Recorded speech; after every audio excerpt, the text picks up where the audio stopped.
지난 시간에 이어서 가지입금 경감 방안 컨설팅 케이스 계속 진행하겠습니다. 이번에는 급여 정책과 이제 배당 정책만으로 가지급금의 상당 부분을 이제 해결하는 방안을 한번 같이 검토해 보기로 할게요. 자, 일단 이 회사는 대표이사는 급여가 1억 수준 정도밖에 되지 않았어요.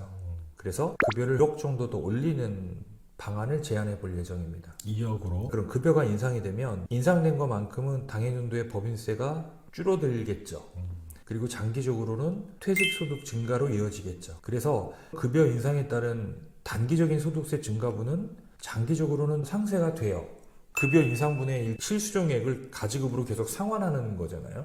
급여 인상에 따른 소득세 부분을 장기적으로 상쇄하는 것뿐만 아니라 단계적으로도 상쇄할 수 있는 대안이 필요하겠죠. 그래서 벤처 출자 소득 공제를 제안해 보는 겁니다. 그래서 급여를 1억을 올렸어요. 그래서 1억을 올리게 되면 소득세가 30% 정도 더 나온다. 그러면은 급여 인상으로 인한 이 소득세 부분을 상쇄하는 방법의 일환으로서 벤처기업에 출자를 하게 되면, 예를 들어서 5천만 원을 출자를 해요. 그러면 3천만 원까지는 100%, 3천에서 5천까지는 70%를 소득 공제를 해줍니다. 4,400만 원이 되겠죠. 네. 그러면 4,400만 원의 소득을 공제해 주는 거예요. 그럼 소득은 1억이 아니라 5,600만 원만 소득으로 잡히겠죠. 그러면 이제 소득세 절세가 생기겠죠. 네. 그래서 개인 자금이 있다면 월 급여 인상분은 제세공과를 제외하고 매월 가지급 상환을 하고요. 네. 매년 5천만 원, 투자 기간은 3년입니다. 그 3년이면 이제 개인 자금도 1억 5천이 되겠죠. 네. 그래서 액면가 소각을 할 수 있다면 개인이 자금 마련을 할 수 있잖아요. 그 돈은 바로 가지급 갚는 데 쓰지 않고 일단은 출자하는 데 먼저 쓰는 거죠.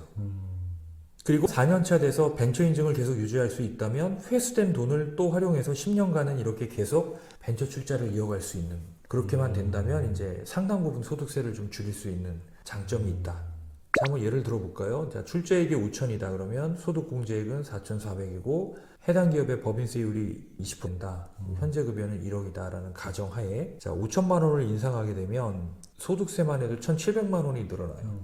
근데 출자로 공제가 이루어지면 실제 소득세 증가분은 10만 원밖에 안 되니까 1,600만 원 정도의 절세 효과가 발생이 된 거죠. 물론 건보료는 벤처 출자를 했다고 해서 줄어드는 건 아니에요. 그리고 5천만 원에 대한 거는 법인에서 그만큼 소득이 줄어드는 거니까 뭐가 줄어들어요? 법인세가 줄어들겠죠.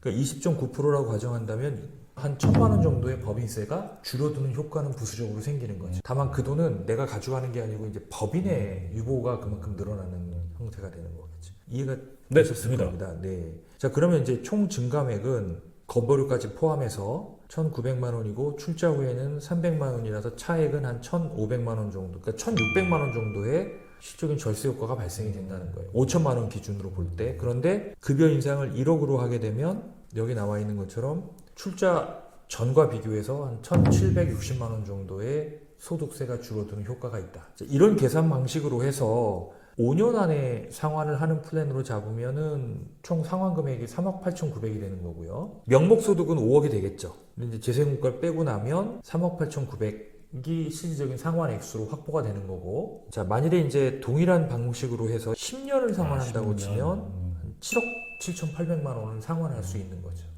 이해됐습니다. 네. 자, 급여가 1,000만 원이에요. 그럼 연봉이 1억 2천이죠. 자, 미래에 납부할 세금을 퇴직소득으로 계산을 할게요. 퇴직소득 2,400만 원 확보되죠.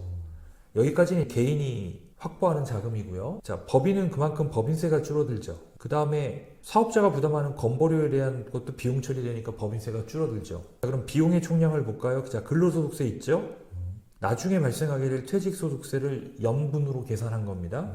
그 다음에 개인과 사업자가 납부하는 건보료가 있죠. 그 총액이 요금액입니다. 그러면 미래에 발생할 퇴직소득까지 전체적인 것, 법인이 누리는 법인세 절감 혜택에 대한 총량의 이익과 비용의 총량을 나누면 비중이 17.7%밖에 안 된다는 거죠. 단기적으로 내가 급여를 올리면 늘어나는 소득세만 보지 마시고 총 세금을 배웠을 때. 자, 그러면 2천만 원 수준으로 올린다 하더라도 개인과 법인이 부담하는 총 공제액의 비중은 26.3%라는 거예요. 그럼 여기에 인적 출자를 하게 되면 이게 더 떨어지는 개념인 거죠. 자, 그 다음에 지분을 어느 정도 정리를 균등지방 배율이 가능하게끔 구조를 짠다면 자, 여기서 최고 지분이 높은 분이 이제 이분이죠. 이분이 받는 배당금이 2천만 원이 넘지 않게끔 배당금을 다 지급을 합니다. 중간중간 이슈가 있을 때 지분율이 좀 변동이 되니까요. 자, 그런데 이제 이분이 만약에 실제로 가지급금을 갚아야 된다고 한다면 사실 이 금액들은 이게 실질적인 이제 배당을 통해서 주주에게 지급된 거잖아요. 요 정도의 배당금은 대표이사가 대여를 받거나 아니면 관습적으로 대표이사에게 귀속을 시켜서 6천 정도 네. 상환하는 거는 네. 크게 문제될 것 같지는 않습니다. 지금까지 이제 설명드린 내용을 다시 한번 종합을 해보면 배당 정책만으로도 10년 동안에 한 이제 5억 8천 정도, 임금 정책으로 한 7억 7천 정도, 13억 정도는 상환을 할 수 있잖아요. 그 외에 여건이 된다면 뭐 액면가 소각이나 자기 주식 취득 활용해서 나머지 7억 정도를 커버한다면 10년 안에 21억은 상환할 수 있다. 깔끔하게 네. 하신 거네요. 근데 이거를 1, 2년 안에 반드시 지금 해결해야 될 만한 경영적 당위성이 있다. 시급하다. 그래서 이걸 해결하지 못하면 사업에 치명적인 영향이 미쳐서 사업을 접을 수도 있다. 그런 상황이라면 뭐 이 안을 먼저 하는 것도 하나의 방법일 수 상대적인 거라는 거예요. 그런데 1, 2안으로도 해결할 수 있는 기업이 이런 방법들을 먼저 선행적으로, 그것도 순차적이 아니라 동시에 진행을 하다 보면 리스크가 상당히 높아질 수 있어서 오히려 안 하니만 못할 가능성도 있다라는 거예요. 그래서 가지급금 이슈가 있는 기업들은 1, 2번으로 해결할 수 있는지를 먼저 검토해 보시고요. 3, 4번에 대한 부분은 후속적으로 검토해 보시기 바랍니다.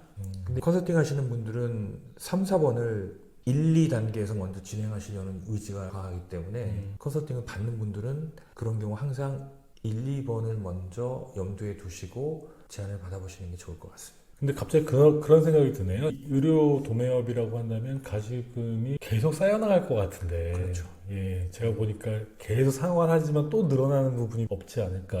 예, 계속 발생될 수밖에 없는 구조적인 문제를 안고 있다면 네. 오히려 1, 2번이 더 그렇죠. 바람직한 방법이 시스템을 만들어 오는 네, 게. 그렇죠. 저희가 여러 번의 강의를 진행하면서 간단한 케이스는 아니었습니다.